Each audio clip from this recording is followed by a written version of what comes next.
Disclaimer: the opinions expressed on this podcast are those of the individual hosts and guests and may not necessarily reflect the views or beliefs of other hosts, guests, or the podcast as a whole. Each participant shares their own perspective, and differences in opinion are natural and welcomed. Listeners are encouraged to engage critically with the content and understand that diverse viewpoints are part of fostering healthy, open dialogue. Welcome, everyone, to our fourth episode now? Our fourth episode. I'm Josie.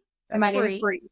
And this is our guest today. This is Jordan. And Jordan is featured on our religion special. And so I hope you guys like to hear it. But Jordan, do you want to tell us some stuff about yourself? Well, I grew up in the FLDS cult. That's what I was born and raised into. And found myself at a younger age, I feel like there was so many rules that came about that I knew I would never comply to. Yeah. So I just slowly worked myself away, and I just didn't believe in it. I just started realizing it wasn't for me. It's full of shit. Yeah, I found myself. How many siblings do you have? 54. 54. And now by the same mom and dad, or how is that broke apart? No, that'd be impossible. Good. You said that would be impossible, but you didn't know. I think there's a lady that's 20 something. Well, so my dad had kids with 5 women, and his first wife, she actually did have 20 babies. Jesus.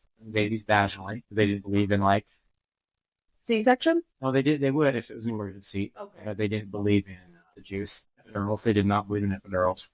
No, thank you. That's painful. 20 kids It is. with no medicine to...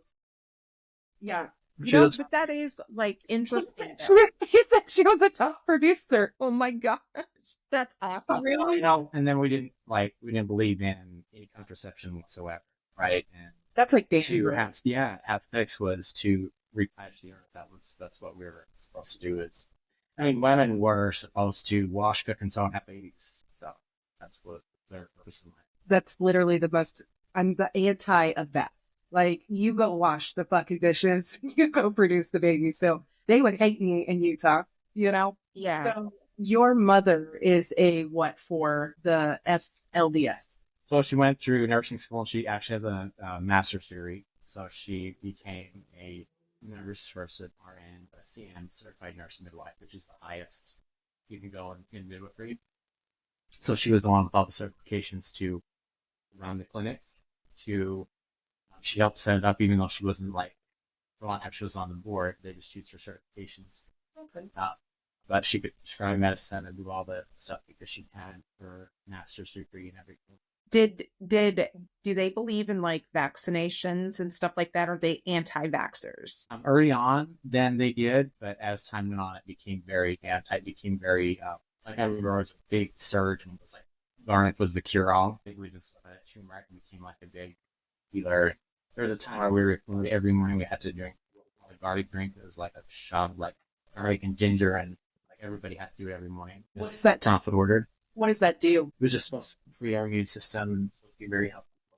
And it probably was, but it was just very questioned, very forced on everybody. Everybody had to do it. That's so there's a difference between LFDS and LDS. Just take the F out. Take that. LDS. LDS. FLDS. FLDS. What is the difference between the two, and were they one, or did they break apart at one point? So that's a big question, and so LDS is just the mainstream Mormon church. Okay. And they are very loose, I feel compared to what. So way back, if you know the history of the church at all, Joseph Smith started the church. We truly believe in Joseph Smith, Brigham Young, John Taylor. And then when John Taylor became the president of the church, he did a whole thing where it was the Woolly guy, or not Woolly, Woodruff, decided that plural marriage was against the church, and John Taylor didn't believe that, so that's when they broke off. And it became we're just a breakaway from the Mormon church that still believed in the Book of Mormon, all those early books that the LDS church founded on. We still believe in journal discourses, all that stuff was stuff we were. What is the difference between the Bible and the Book of Mormon? Well, the Book of Mormon is about the North America, like the development of North America, with all the Lamanites and Nephites and all of that. The Bible is more of like, Right. Jerusalem and Jesus. And So the Mormon Bible was founded in America. yeah, it was supposedly after, when the world crashed, or what is that? It's been so long since I thought about this stuff. When, Jesus was crucified and the world was dark for 3 days and all that, right?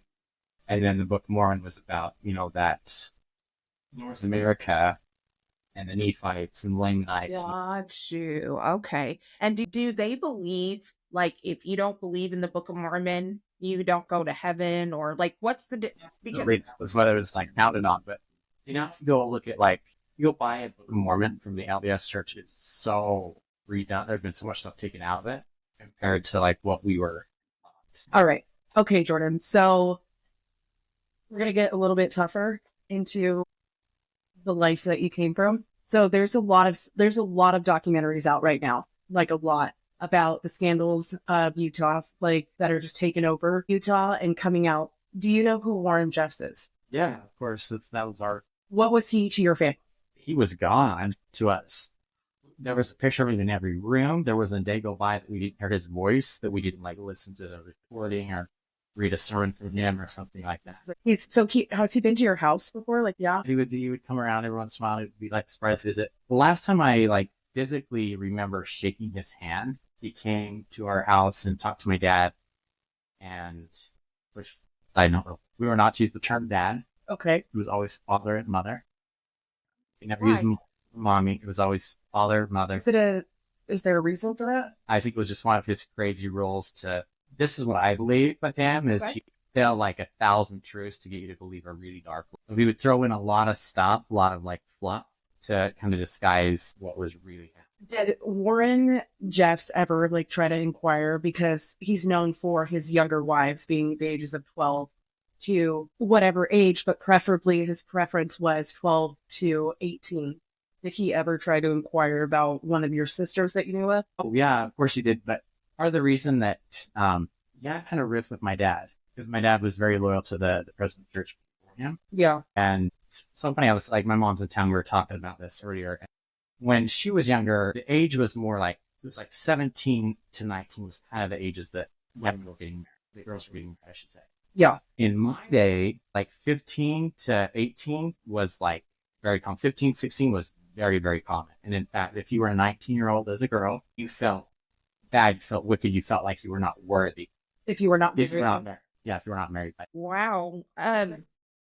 Is it true that they had were there like secret ceremonies that they had nobody could? Yes, and it would be there's a really good episode, but you gotta go watch the finish of that. Yes, there's the Blackmore girl who we heard about her all the time because we were told she was disobedient. And she was married at 12 and she didn't trust Waren and she kept begging him not to. And she talks all about it.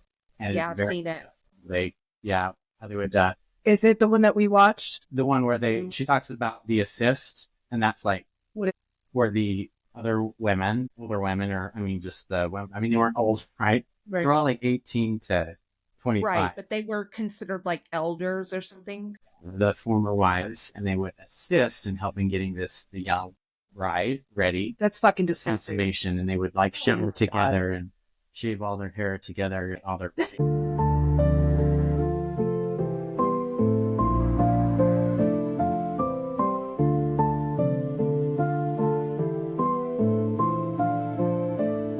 Legal in all 50 states. Yeah.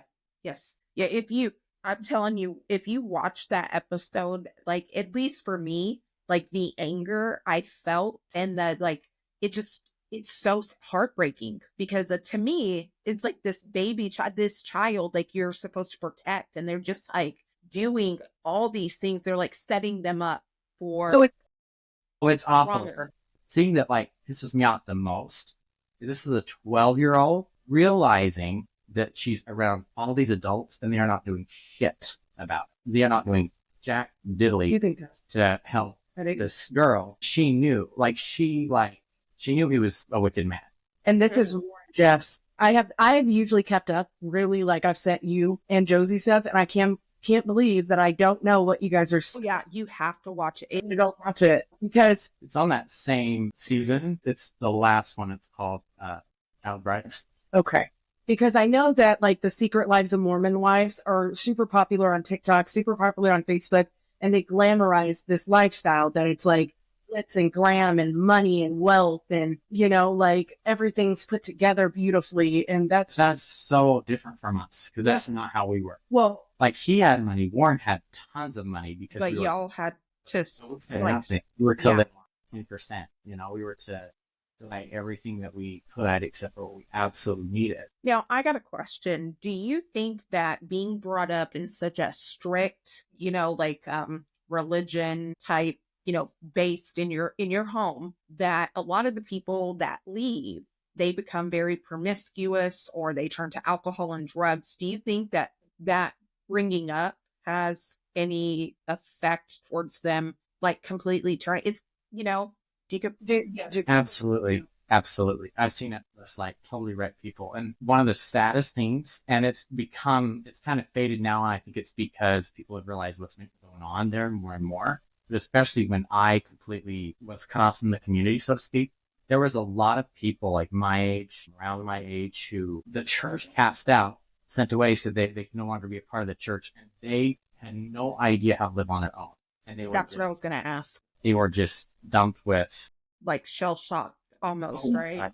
And some of them, like some of the girls, some of the women, were just, it was terrible, terrible what happened. so for context, Jordan, are you a heterosexual man? No. Okay. So just so you guys know, you know, Jordan is it Gold Star? We're sharing all the secrets. Barely. You know, he's like, excuse me. So We were talking about religion, not me. to give context of what like happened towards the end of it, did the church ever find out That I That- was gay. that you were kidnapped? I don't know. I mean, Did your family or the church or anybody? I don't think like the church themselves found that out because, you'd be crazy. You'd be crazy to say that to the church. This is crazy. I've heard that it can end really badly, but I just want to know, like, were you kicked out or did you leave? No, I left. See, I just knew. So I watched them kick my brother out, and I watched my mom out, watched them kick my dad out, and my dad was doomed to hell pretty much. My mom the same thing, and this is after my mom devoted like 40 years of service to women, like them with their babies and helping them have babies and helped a lot of women. But because she prescribed birth control, and she only did it to like help women reset their hormones so that they could have a baby, then she was considered a baby killer. They said she, killed unborn babies. So they just And that she, murder was the greatest sin. So she was kicked out. And this is after devoting years and getting paid the minimum. And this is a career. She was like one of like maybe 3 women in that whole community that actually had a career. And so she was left with nothing. It's really, like, I don't even talk about it with her because we will both start crying. She would have so much more right now. She was given so many offers, like military ones in different places in California to come practice because she had such a great practice. Where did she go to school? University of Utah. Nice. Salt Lake. Nice. And in that school, are they religion or non-religion? The University of Utah was very anti-religion at the time. BYU, she wanted to go to the BYU, Brigham Young University, but they were you had to be a member of the Mormon Church to get in. That's weird. Why do they go out in pairs? I know that's just such a random. Do you know why they? The Missionaries, like the young ones that they send out to the door to try to convert people to their religions. we were always taught missionary-wise. I was 14 at the time. And when I did it, we had to have a minimum of 3. There was 3 of us boys that would go to somewhere, but it was different levels, right? So the highest level I got to was considered a priest because all the men were to, hold priesthood. I don't know if that makes sense to very many people, but to hold the priesthood, the highest priesthood was becoming an elder. 12, he became a deacon. 14, he became a teacher, and 16 became a priest, and then 18 was an elder. Highest I ever got was a priest. Very short. Then I remember when I would do the missionary boys, I was a teacher, which I was really grateful for because the priests had to like lead it. The 16-year-old boys, they had to like be the one to knock on the door and all that stuff. And I was terrified of that. I could get up there and say like 3 words and then sit back down. I do think it's very strange. So a lot of people don't know this, but last year, And after I lost my mom and my best friend, I had a knock at the door, and it was Mormons. And I invited them in. And I was cooking dinner. So I cooked dinner for them. There were 2 girls. I ended up getting really close with one, and she came back every day until December. They switched her out and sent her off somewhere. She's just like gone, and I don't know where she is. And I've asked them, hey, can I, have her name's Corey. So if you ever see this, like, I miss you. Are you okay? They're gone. They were like, oh, you can't, we don't have a way to contact her. I'm like, what the fuck do you mean? You don't have a way to contact? So the original missionary program was to, you would be sent overseas, you would be sent anywhere, and it was to like, go on faith and prayer. Right. Yeah. So she's from Utah. She's 18 years old. She is, we live in North Dakota.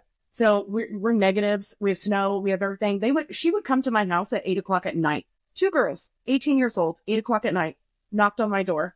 And I'm like, I knew her at that point. I'm like, get in here. What are you doing? Me and her you can tell that she is one of those ones like you, where she knows that not everything is right. So when she would talk to me, she would come over every single Wednesday. We would have like Bible study for the church to be appeased to or whatever. And I'd be like, do you think that this is wrong? Do you think this is... So her dad is very big on, she is not getting married.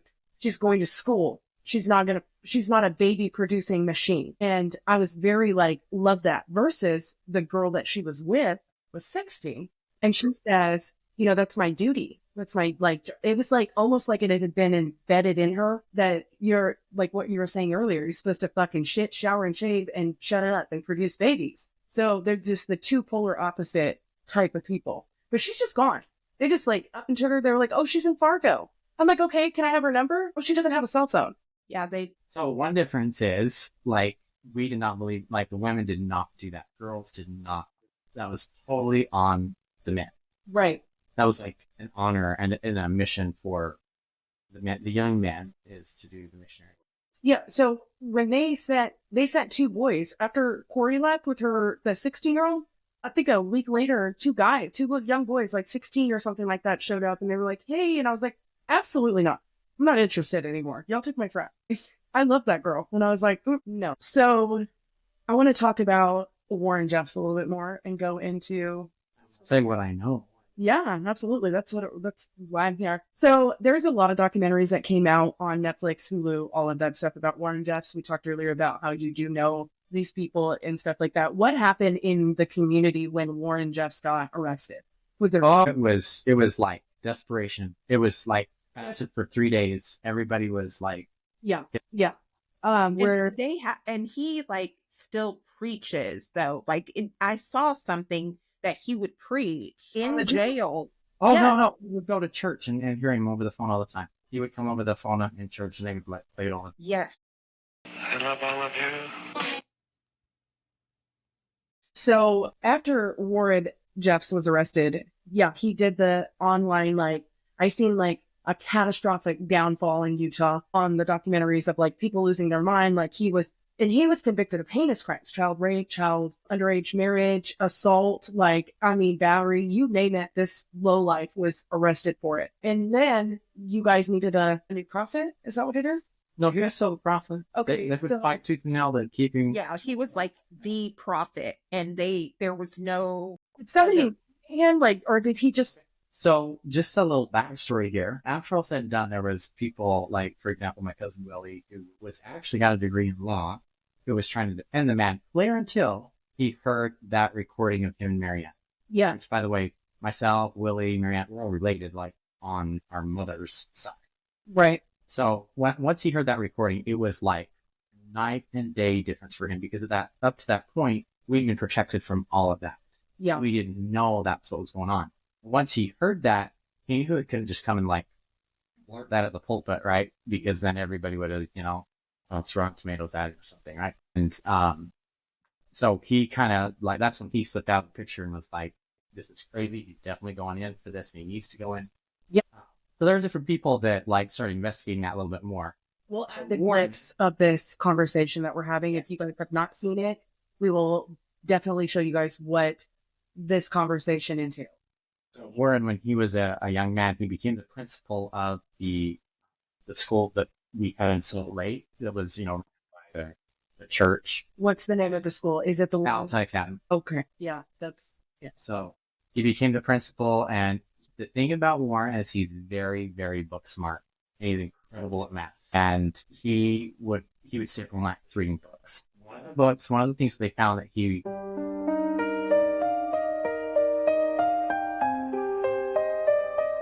had read way into was Hitler.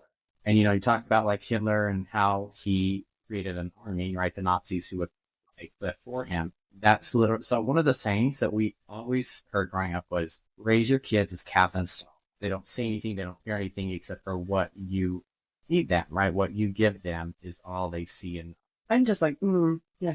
Like that was a very common saying. That was like, What's the saying one more time? raise your kids as calves in a stall. And that is a saying throughout. Oh yeah, we heard it. Yeah. Yeah. Yeah. It's like all that, like this is Waren Jeffs preached this. Like it's in like, in the like truth books and stuff that we had in many ways. That's what we. So like once people leave, they're exiled, correct? Like you cannot speak to anybody that's in the community. You're not allowed because you're considered worldly or whatever. We call it, they refer to him as a apostate. What is that? Someone who believed, who had a testimony of the so-called gospel and denied it. Now, after Warren went to prison, even though there was like, he was still doing the services online that we'd seen and preaching, there were other people trying to take his place as like, God called me this prophet. So do you know who Sam Bates is? I know of him. It's actually in the Sam Bates. Bateman? Yeah. Okay. I know of him, but I don't know him. Okay. So he was he's on one of the documentaries I sent you. So essentially he was trying to take Waren Jeffs' spot in creating his own cult, his own everything. And he was arrested last year. They had found him with a pool trailer in Utah with a tremendous amount of little girls ranging from the age of 12 to 18. I don't know. 9. From 9, sorry. Yeah, 9 to 20. I think it was 21. In the trailer? Yeah. That were in the trailer? Okay. I was talking, he's married, so maybe that's what I'm thinking his age of his wife's work. So yes, 9 to, grown women. Was some of them, was the 9-year-old his wife? I'm sure of it. I mean, I don't know exactly like all what went on there because Sam came along after I was like way disassociated. Like I was like, I knew I would never be a part of that. I knew I'd never believe in most of that. And I was just a terrible person for my own beliefs and whatever. I was completely out of it when that happened. I actually more recently found out a little more information on that, and that he was using some of those girls to make. Yeah. Wait, he what? Yeah. He was using them to make money. Yeah. Yeah. Sexual thing. Yep. Sam Bates, like, I'm not even giving Waren Jeffs any decency. Like, you are where you belong, and I hope you die and rot in there. But Sam Bates was like the worst thing to come right after him. Is he the one that? So in that documentary, there's a girl. Her name is Dolly. She doesn't disclose her last name. I'm not sure her last name is, which is right. She talks about both of her parents are in jail. August 2022. An unusual scene is unfolding in Flagstaff, Arizona. What's your name, sir? Shannon. See the hands! Let's get everyone out of the car. FLDS prophet Samuel Bateman, several adult wives, and underage girls pulled over by authorities. We're getting calls about hands sticking out of a vehicle, out of the trailer. They were groomed. They were brainwashed. Do you guys have names? They were trained to not say anything to government authorities. Authorities opened up the trailer to find horrific circumstances for the girls inside, including a bucket as a makeshift toilet. Faith Beislein, who escaped the FLDS, had family members in that trailer. When you saw those pictures of the conditions, how did that resonate with you? I didn't realize that he was doing that. I didn't know that it was that bad. Sam Bateman was slapped with more than 50 felonies, yet bonded out, only to be rearrested in September 2022 for obstructing justice. And that's when authorities removed 9 children from his Colorado City home. From behind bars, he helped concoct a scheme with his adult wives to kidnap the 9 underage girls from state custody in November who were rescued. They succeeded for a couple days until the girls were found in Spokane, Washington on December 1st. In April 2024, Bateman agreed to a plea deal for just 2 charges: conspiring to transport underage girls across state lines for sex acts and conspiring to kidnap them. Retired undercover detective Matt Browning now works to infiltrate cults like this. Why would you possibly plead down anything when kids are being hurt the way that Sam Bateman hurt kids?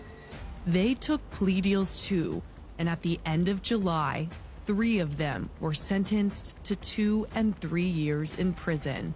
Leah Jo Beislein is my daughter. Leah Beislein was one of the 3 wives sentenced. Outside court after the ruling stood Liddell Beislein Sr., her father. She's just a victim.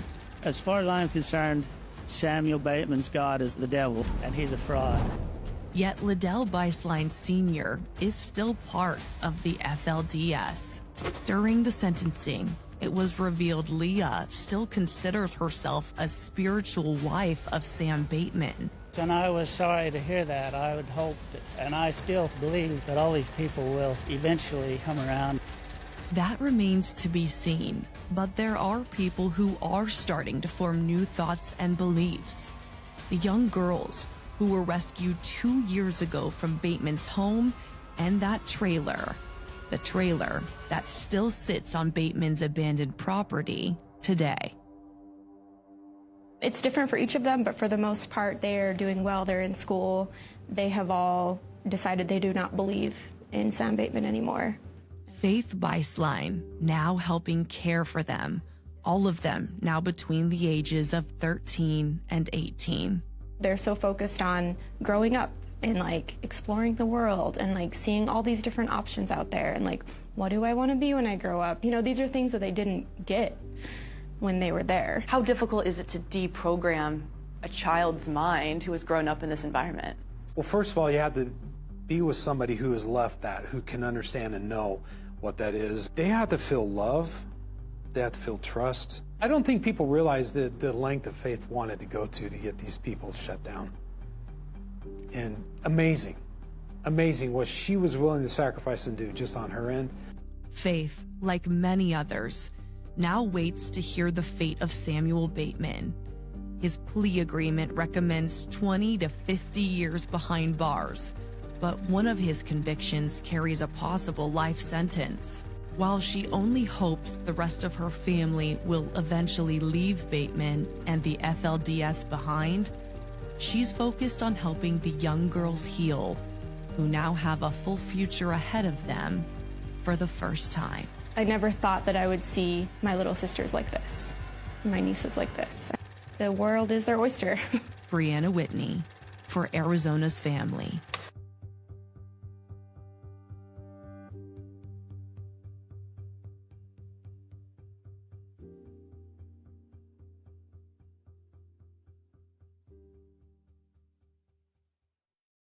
Well, rightfully so, because her mom, they turned themselves over to Sam Bateman, and her mom ended up marrying Sam Bateman. Her dad found somebody else. Yeah. That's the way she puts it. Yep.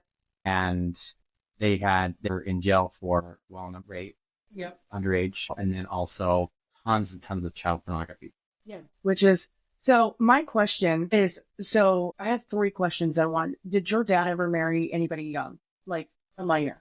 My dad didn't. You did. We love that. We love you for that. 2, Waren and Sam, when somebody like them or them get married, where do they do it at? Is it Utah? Like you have to, so a normal marriage, right? You have to file at the department, the state department. Right. Where does this marriage legalize at? Okay. Most marriages there were not legally married. Okay. It was all like done by the church. Secret ceremonies. Yeah. So if you, in that documentary, when they talk about when they came into the YFC ranch and they found all that stuff, those are all church records. The state of Texas had nothing to do with that. Okay. State of Utah, where it originated? Because they moved, right? Yeah, they Well, moved to Texas. yeah, I mean, he married some of those girls all over the place. And Canada. It's like, whatever, but it was just, there was no like legal record of it. It was all, because I mean, plural marriage, there are rules against that in Utah, in Arizona, to marry. So a lot of times these second, third, fourth, fifth wives it was just a church record. Now that's why, because they say like, so the main wife, it's harder for them to leave because it's legal. Like the first wife, like they actually get married. This is what at least I saw. And they actually get married and it's through the state. But everything else, because then they can come back, like, he could come back and try to get those kids that they have. Now, these other wives under him, from my understanding, like you said, it's like more of a ceremonial type, like this is golden through the church. It's not state. And so like they can get away from what I understood. Again, this is just my take on it. It was easier because then there was no legal way he could come and take any kids they had. Is that, or am I just... Well, yes and no, because I mean, all they had to do is do a DNA test and like figure out those kids were his, right? But the biggest challenge with that, like this is the thing that's so mind blowing to me. I was just talking about this with my mom, how even young kids were so devout to like their father or their priesthood head. Like so that wasn't father, it was just, whoever was the most righteous, just to the church, and I think a lot of us, a lot of people want to be a part of something bigger than us. And, you get very caught up in it. Do you think there's any resentment? Do you, like, currently, are you, like, do you believe I guess that's my question. Do you have, like, a religion? Like, I'm non-denomination. I believe in God. I love Jesus. But I don't believe in, like, religious, like, churches. Like, you've got these mega churches, right? These pastors that go and they're like, give me all this, we need money for this. And then they're driving a Bentley. Yeah, that's all they're driving a Bentley and their wives have, Birkins. Is that a It's Birkin bag? Range Rovers and Right. girls who blocked me on Twitter because I was just like, you're a piece of shit, right? It's like block immediately. But like, I don't believe in that because that to me is just very organized. And I'm not like, I'd rather read my Bible, pray, and etc. I have a relationship with God. Now, do you believe? So I was going to do a little disclaimer before we start spice, but let me just ask you this. When you read the Bible, like, what does that do for you? Like, how do you feel? Do you feel like, oh my God, this is like God's word to you? Or like, what does the Bible like bring to you? Like, do you read it? To me, before I read my Bible, I pray and I just ask God, can you just direct me in the path that I need? Give me something my soul needs. And 9 times out of 10, I will open the Bible and there is a scripture that I'm like, I really needed that, and people are like, probably it's all in your head, but to me, the Bible feeds my soul and it feeds what I need. So you feel like it's stories written by good people that like give you inspiration, so to speak, or? Well, I think that God, because I think that they were people that God gave, his word to, and then they obviously translated it. Oh, I see the wheels turning in your head. Couldn't totally edit this out, but sorry, I'm going. No.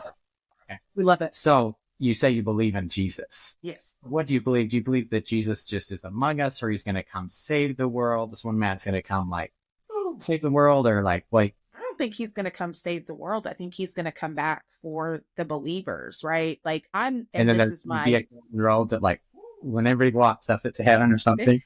Well, I think it's your soul. I love it. Sorry if I'm being. So this was my. Don't apologize at all because this is like, this is interesting. Yes. Yeah. So I just want to quickly say that I do not feel the same way. I grew up super religious. I went to church every Wednesday and every Sunday, 2 times a day on both times. And I think I used to be super religious. I used to love God. I used to talk about him all the time to people like, God is great. I think right now at this day and age, I'm struggling because I've had so much loss. And I watched, I watched my little brother. They say God is great. Just pray to God and God will fix everything. Well, I watched my little brother, who's just an angel, who was all these great things, and he got kidney failure. And he didn't just get kidney failure, like insulin wasn't working, dialysis wasn't working, like it was eating away at his flesh. And I watched him one day, and I don't even know if I'm supposed to be filming this, but like I went into his house one day and he's laying on the floor, and he's got, with kidney failure comes a lot of different diseases. His skin is just tearing away, sleeping his skin, and he needs to get warm. So he has one of these small heaters, and he's crawling around and he's naked on the floor like a fucking dog. And it's like, and I'm sorry. And he's just like, what did I do? Like, why is God doing this to me? And I'm like, this is my baby. Like, I've been with this boy since he was born. So I was like, I really am like with that, like, where the fuck was God? What are we, who are we giving our life to? Who are we worshiping? Like, there's nobody there. Okay.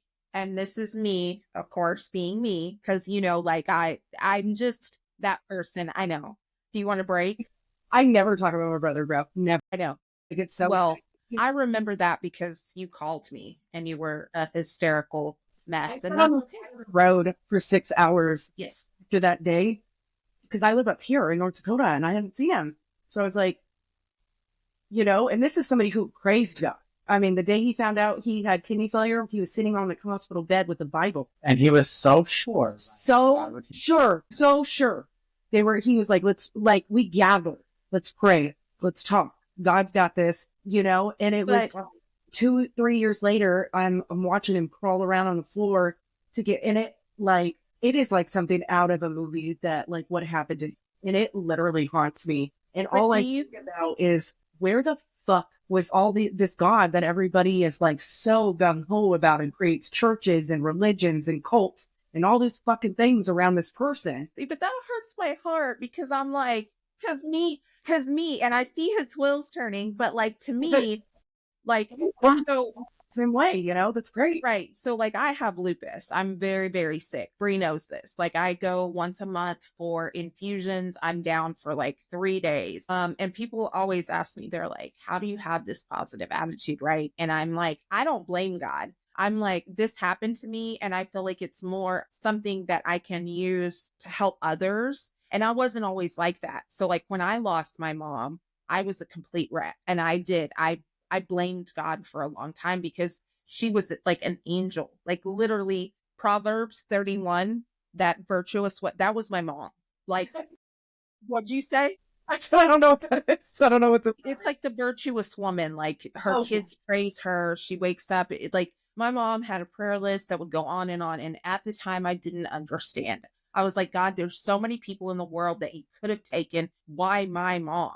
And then a couple years later, I had a friend who lost her mom, and I helped her with that grieving process. And I'm currently helping one of our friends. I've helped Bree. So I look at it a little different because there was a time that I blamed him, but now I'm like, okay, like I embraced it, I guess. I'm just different. I'm weird. I know. I can't even sit here and pretend that like through everything that was going on. I mean, I got down on my fucking hands and knees and was like, if there's a God, like that I've grown up to, just like in your religion, like we were told about God when we were little, you know? So of course, like just because we're not in a cult or didn't grow up the way you did, we grew up with the same thing. Like, this is God. God is king. God is, you know, gonna, you know, and I got on my hands and knees and was like, fucking help him. Like, you know, you're this But then he ended up, but do you see it like, he did have a kidney and he's thriving. He's just, and that's why I'm like, do you think that maybe that happened so that way he could give, and look, I don't want to use the word testimony because I know that's what like people say, like,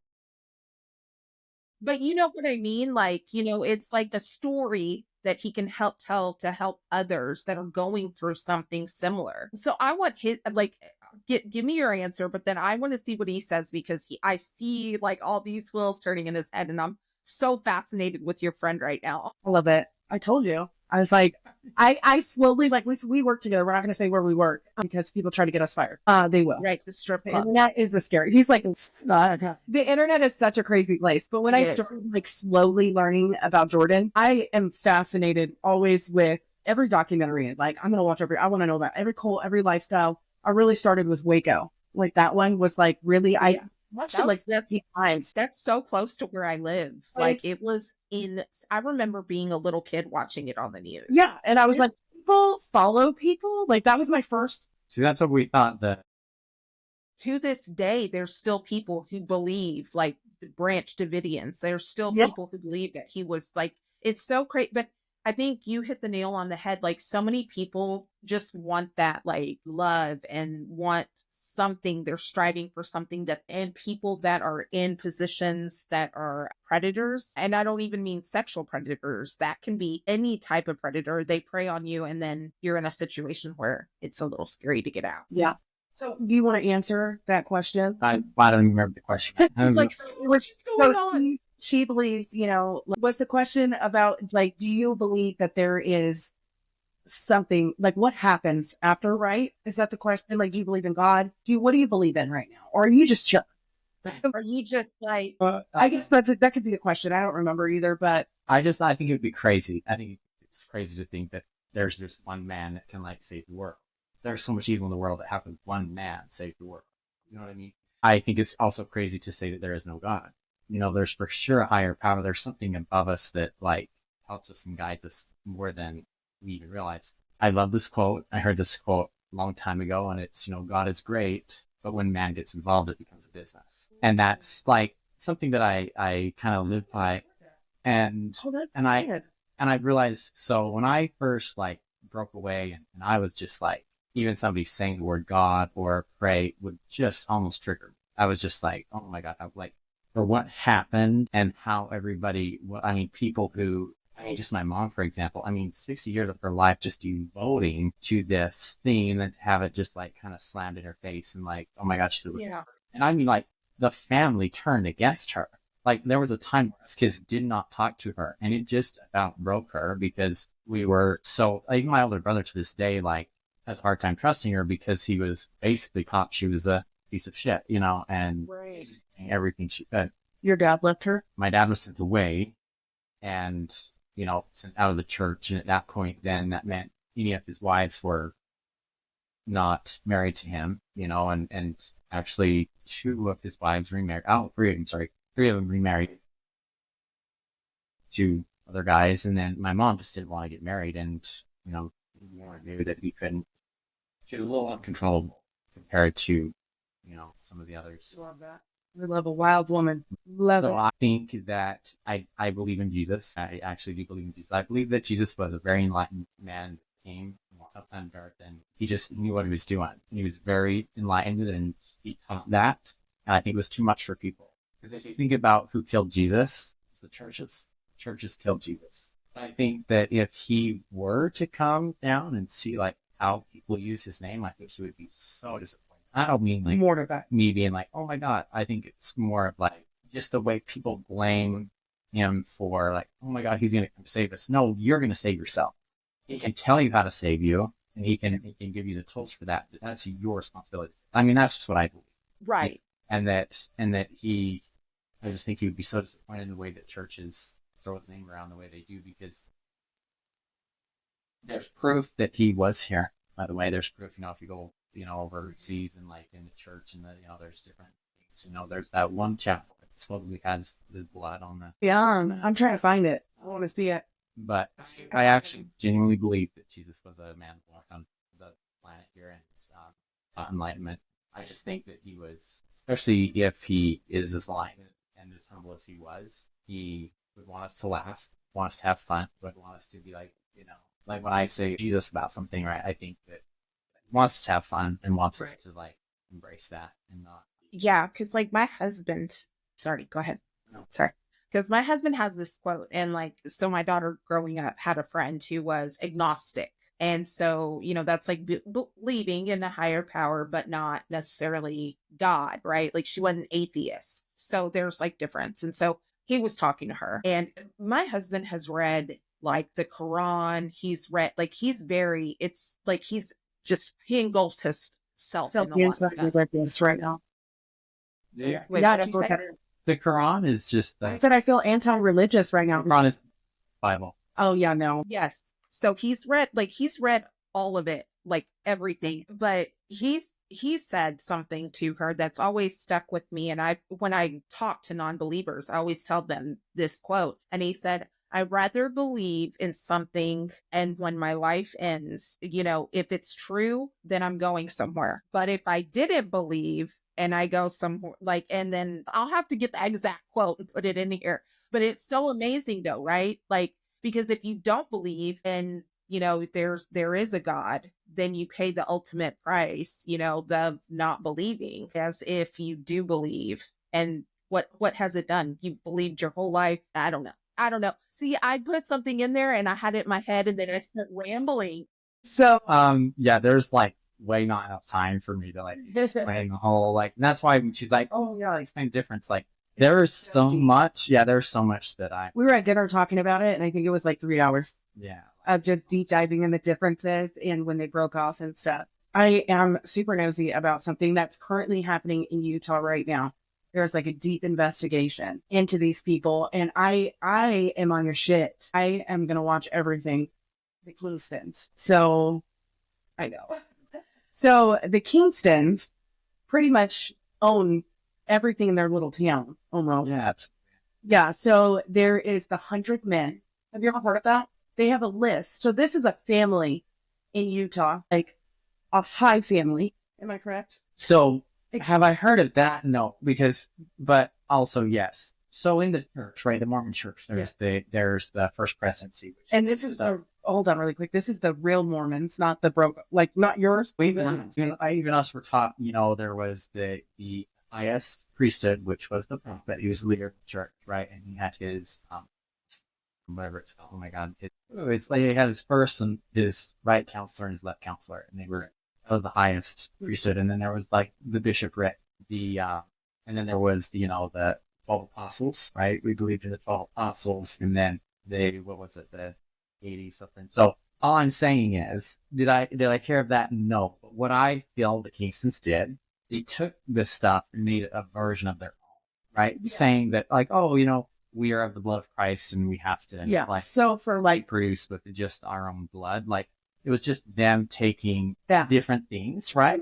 Educating themselves, just like, you know, Warren did with Hitler. Yeah. Different ways to create their cult and keep their cult. Prominent are the Kingstons in Utah. I actually didn't know that much about the Kingstons until I watched that documentary. I mean, we had heard about the Kingstons here and there, but one thing we never... Massive enterprise that could easily be worth millions of dollars. The Kingston clan has their fingers in all kinds of businesses. Members get a paycheck from the Kingston clan, from those businesses that they work for, but then that money goes right back into the clan. The majority, we're hearing, going right to the top. Agents also served warrants at the $4 million home of Washakie CEO Jacob Kingston, son of clan leader John Daniel Kingston. My dad is John Daniel Kingston. My dad has 14 wives, counting my mom, and I have 13 siblings on my mom's side and 157 siblings on my dad's side. Uncles married nieces, brothers married sisters from other mothers. Yep. That's pretty weird. New? Like, even I was asking my mom this, because my mom heard about the Kingstons, and there was, here and there was still chatter here and there, and actually, by the way, this is crazy to me. There is a family from the Kingstons that lives in Short Creek now, like down the street from my mom. So, for context, and just don't know, you can go to Netflix or Hulu. It's Hulu. It's Hulu. And watch the Kingstons. So, the Kingstons is a family. It is like mom, dad, brother, sister, grandma, uncle, aunt, all that. So just to give the viewers like context, the Kingstons have a documentary out and they're under fire. I mean, under investigations, warrants, state's attorney, federal government is completely 150% investigating this family. As they should be. As they should be. So now what Jordan said is that's the church thing. This family who owns, is it in Salt Lake? Yeah, it's in northern Utah. Owns like a good percentage of businesses. And I'm talking cleaning businesses. I'm like deep dive into it. Like, I mean, just like anything you can think of, they own something in that town. They're like super prominent in this area. And it is out now that they took what Jordan just went down the line saying and created their own. So they got like the great grandfather who's like, it's the 100 Men is what it's called. And it's a number of how close to God and like pure. What they want to do is they want to pure their bloodline. And that's what they're under for. Disturbing. That is disturbing. They're having sexual relations and marrying their nieces, their granddaughters, their daughters, their mothers, to keep their bloodline pure. And these are wealthy people. These are like I searched their real estate. I searched everything. These are wealthy people, and what at least the leaders, the leaders are, yes, the women and children, and that's very similar to how we grew up. Except I will say this: I don't think Warren was as good at like the business wise of it, like creating that much wealth, because Warren wasn't that wealthy. I mean, he had plenty of money, millions of dollars, but like, I mean, they're because they talk about in that documentary, billions of dollars. But then you got to build a compound. What? And you got to build all these things for people to just like congregate on, and for you to like and manipulate them. You know, it's got to cost. But wasn't there one that they found out like he obviously, like, you know, the people under him, like you said, lived in poverty, but then he was like going, I think it was Warren that was like going to strip clubs and He was going to strip clubs. He went to Mardi Gras. He was in Mardi Gras. And he bought like a really expensive car, I think, or something like. And multiple different cars. He would change the cars. And when they found him, right? I mean, they show pictures of it. There's like, and what? Phones. It's disgusting. And just a whole bunch of them. Yeah. So they were coming down the bloodline, and there's a woman who is the daughter of somebody super high up on the roster. So when I say 100 men, number 1 is the top, 100 is the furthest from the bloodline. So she was like, how you said in the church, you got the main person and then you got the right hand, left hand. She was like the left hand or the right hand's daughter. And they, however, believed a little bit differently. So you guys don't believe in abortions in any way, and neither do the Mormon, like the LDS. So they, however, would have, like your mom does, like a homestead woman, and they would, so when you do incest, when you're talking incest, you're talking about genetics, you know, the basic human biology, you know, and when you do incest, you cross too many hairs. So babies come out deformed and all of that. They were killing the babies that came out deformed. They were, and this is like documented records that the federal government has. And they were, you know, that when you're a father and you have sexual intercourse with your daughter, the chances of a baby coming out normal is like 50. It's fucking insane. It's fucking insane. Like, that once that gene is started, so because my mom, so we became under fire a lot for that as well, where we were, because there was some that started getting too crossed, and so my mom like educated herself on this quite a bit. So once that gene is awakened in a couple of people, it's 50% chance the baby will have some.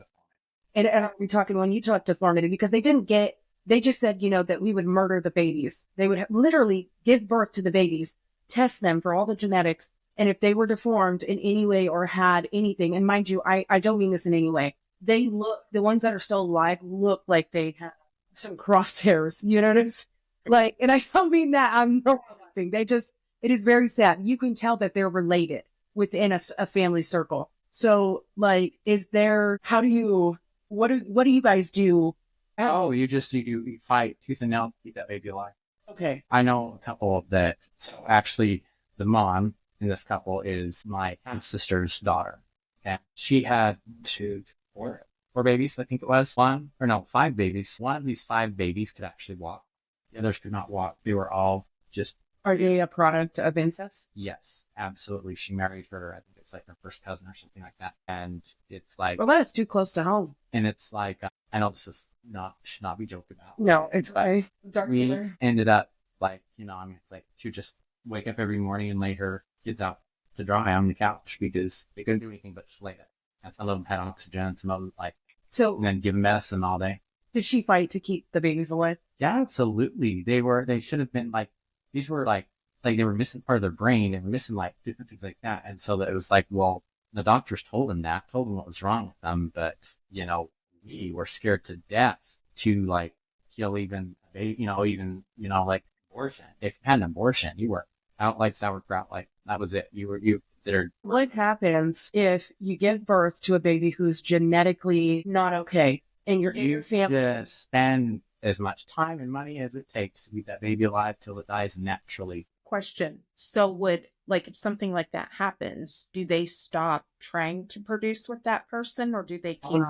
We are to replenish the earth.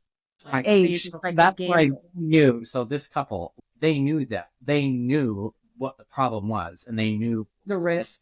But because, you know, you don't have sex unless it's to, you know, like, then it's like, you know, And that's why, so my sister's current boyfriend, my younger sister's current boyfriend, we joke about this because he knew the guy really well. And he's like, I could stand going up to his house because I was just like, you gotta stop. Like, what are you doing? You're literally having deformed babies. Yeah, and it's what not kind of fair. light. Yeah, what kind of light? So are these babies, those babies, and you might not even know this, but are those babies expected to live like a long? No, a lot of them were, given 10 years or no. The life expectancy is not long. It's way, way down. So yeah, so heartbreaking. Yeah, That's absolutely heartbreaking. So, And mental wise, not all. Huh? Sorry. I said the Kingstons are under fire for this. Right Yeah, now. like because you think about it, but I guess my brain, you think about the child not having a viable chance of having like what would you say, a normal life, but then you have to think about as a mother seeing that, like knowing your child is gonna. It's wild to me to try to grasp that concept, I guess. So, what is life like right now? Like now that you're not in the church, you're not in Utah, you're in Williston, North Dakota, of all places. What do you call it? Williston. What do you call it? The frozen food section of the country. That's where we live. Yeah, it's very good. Like, what is life like? Like, since you've left? Like, and I'm not just talking about here. Like, versus the life that you used to live, because these are fucking night and day. Oh yeah, I mean, it's crazy. It's like way different. I mean, there's like, I can dress how I want. I can whatever. I mean, it's just way more freedom. Like you're not fear of like being doomed to hell or fear of not being able to. Even like when I say transitioned out, because it was never like I just left, but I still have family members, aunts and people who raised me, right, who are still very devout to Waren, and they will have nothing to do with me. Like they want to talk to me, I can get all of them if I would try to see them, and it was very hard at first, and that's why after seeing what happened to my brother, some of even my brothers and stuff, when they left and how harshly they were cut off. That was one thing for me is I did just enough fly under the radar because I would literally kill me if that my mom and my sisters would have talked to me. And so I just stuck it out as much as I could. And I'll never forget my mom was sent away. And I told her this. It was a relief to me when she was sent away because I thought maybe she'll see that this is bullshit. Yeah. And she didn't at first for a while. She was still very just tried to get back in the good graces. Then, and then I just stuck it out until my sisters were no, this is bullshit. And then at that point I was like, okay, now. What do you say to because there's a lot of people still trapped and feeling, this is something that comes out on the news every single day. There's somebody running away every single day. There's somebody who feels like you, who felt at an early age, this is bullshit. This is not for me. This is not do you have anything to say as words of encouragement for them, or would you suggest anything? Or, I mean, that's a really tough question, I guess. It's number one, listen to your heart, listen to your gut. Because if your gut's telling you something or on the fence about something, it is for a reason. Something is not 100%. So if you're feeling you don't 100% believe this person, or how could that be, or why is this a certain way, listen to that, dive into those emotions, and figure it out. And it is okay. It is totally fine to not believe something. It's not you're going to get struck by lightning for not believing in a person, I mean, that's really how we felt, is that it was take you away.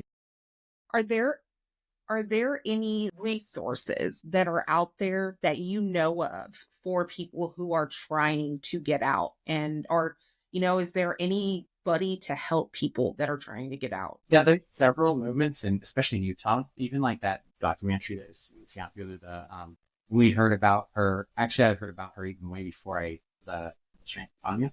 Yes, I'm pretty sure. It's Tanya, the guy's wife. She was very well known for that. And you know what's funny? So at the Earth Scrollings, and this day that I started working with her, it was she just seemed like my sister. The way she laughed and we joked together. I don't work at there, by the way.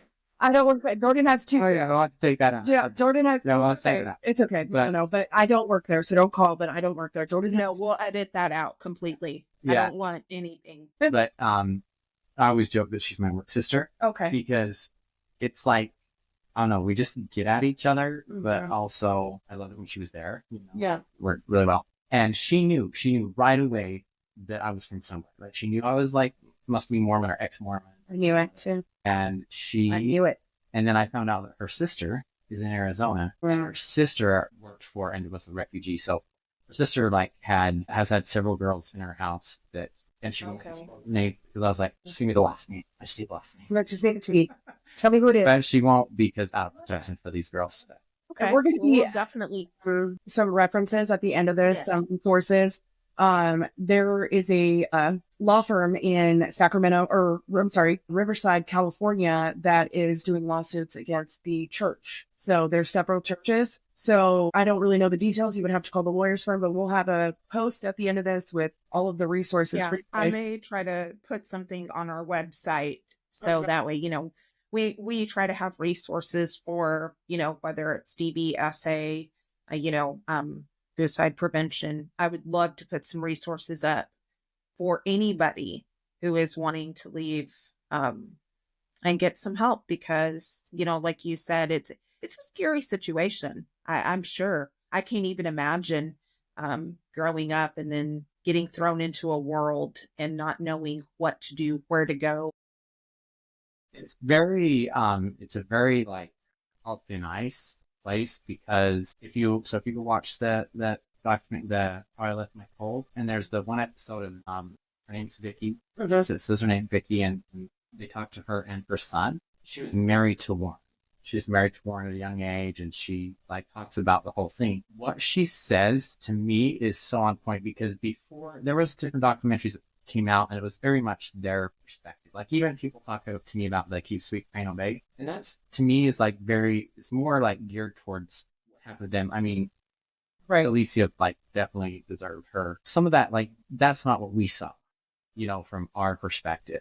But the way Vicky talks about Warren and all of that, and then especially that Alicia girl from Canada, that is to me so on point, because it's just there's people that I know, if you went to today and you were to say, Waren Jeffs sexually abuses, they would literally turn a deaf ear, call you crazy, think of you as the craziest person in the world, and tell you that Warren would never do that, and that he's God's servant, and that no one does God's will, and they would have none of you, right?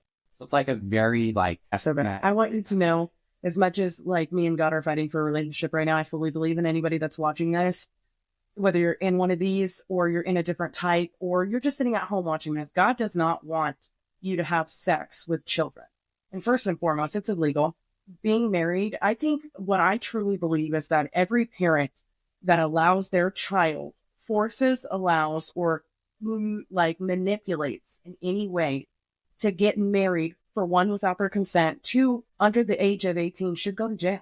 I fully believe that in my whole heart. You are trafficking your own children. And to look at somebody like Waren Jeffs and say, here's my child, is fucking beyond me. I didn't grow up there. I didn't get brainwashed and into thinking that this was, but I feel like you, there's no way that I would be able to look at not just that, but the whole situation as a whole and be like, this is true. This is it. This is fuck no. So just for clarification, my mom and dad, my mom was very strict about that. She would not let my dad do anything crazy with her, especially her girls. We love it. And she questioned a lot of things. Even when Warren became the so-called prophet, which the way he became the prophet was different than the church did, prior to that, which I think is all kind of what set my mom and dad off in the first place. My dad was very strict about, he didn't ever turn even one of his sons over, anybody over to the priesthood, to the church, until they were 18. So I can't think of any of my dad's kids that were married before they were 18. But I know some of them were wailing me out and know so. Yeah. What is your oldest sibling? She is actually, I think she's 1 or 2 years younger than my mom. My mom is 73, 70 something. She'd be 68? No, yeah, I think she's probably 70. Your oldest sibling. Sorry. Sorry, I was at the beginning. I'm fucking my right now.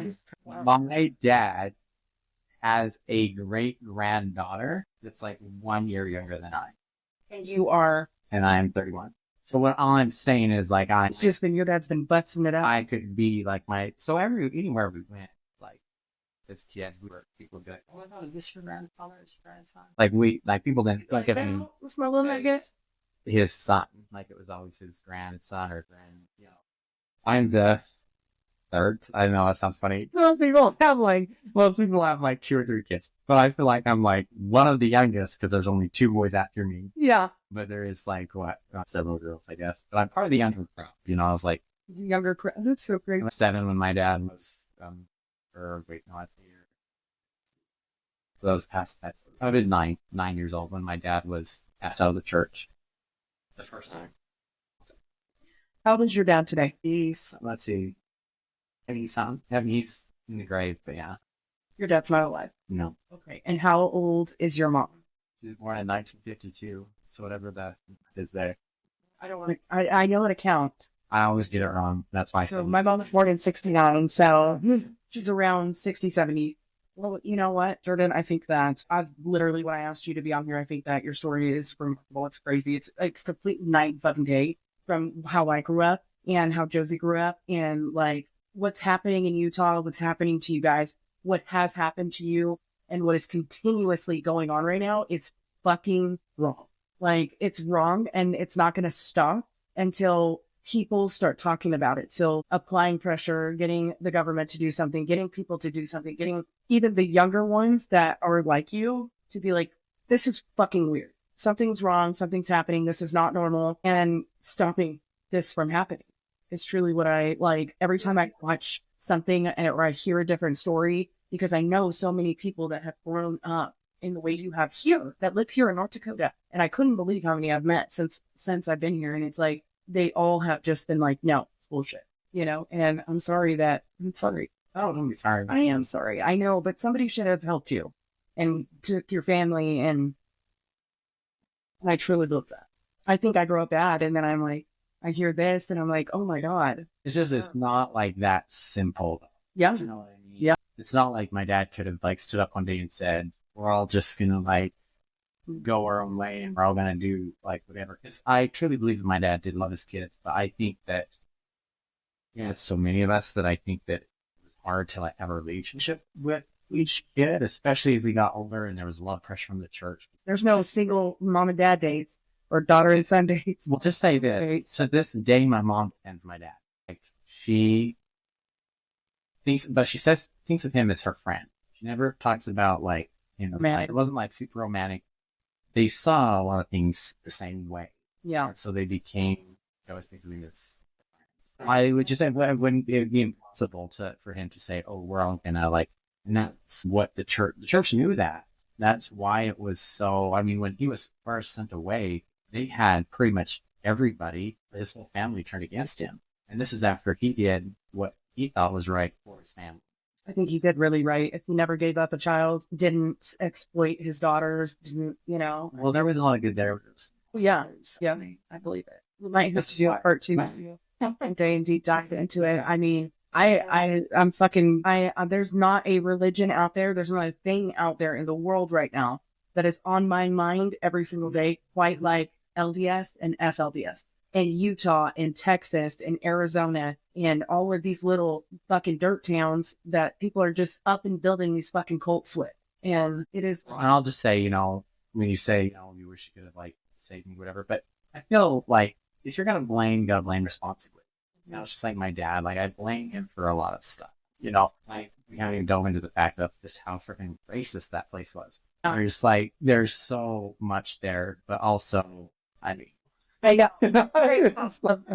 love him. So I'm just like, if you're going to blame somebody, you got to blame them responsibly, blame them for the good and the bad. Yeah. Well, I definitely, like I said, I give you praise for everything great that you have done, but, I've also heard some stuff that I'm not fan. So, Jordan. Thank you. Yeah, I want to thank you. Like you're talking about something else there for a second. Do you have anything else that you want to ask, Jordan? I just want to thank you for being on here and being so transparent. Oh my goodness, I can't talk. It was so good to meet you.